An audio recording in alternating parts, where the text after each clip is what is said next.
Iyan guys, malaglag naman tayo. Iyan, may nagpunta dito na hindi daw ayos ang naman kanyang tubig. Dahil yung tubig tubig ay mali pala ang kinabit. Ayan. At ito ipapadlan natin. Ayan.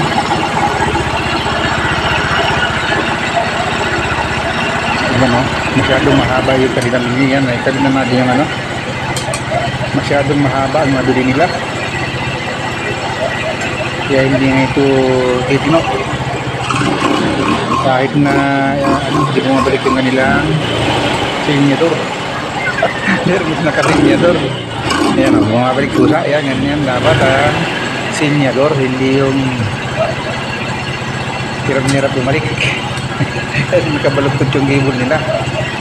Yan, kailangan lagi yung bibili yung tamang haba. Hindi pwede yung maiksi o mahaba. Kailangan yung tama para sa kanya. Kaya nga may model. Kung ano yung model, yun ang bibili nyo. Ang katulad nito sa TVS Dash. Ay, TVS. Honda Wave Dash ang katulad nito. Ito ay Honda Wave 6. Honda CX ito.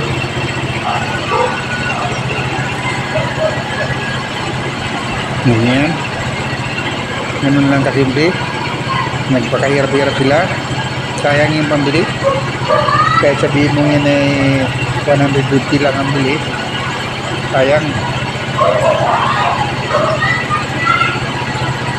Kakabili ka na ng ulam nun kung tama yung iyong nabibili.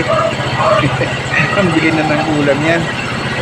Ayan, at sa akin na lang daw yung nabili nilang mali. Kaya pag may nagpagawa, pwede ko naman ikabit dito sa mga pagawa ng ba. Ayan. Okay na siya. Hindi na yung hirap-hirap. One kick.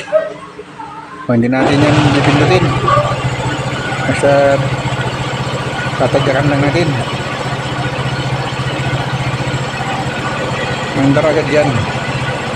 Hindi na kailangan magpindot ng silyador.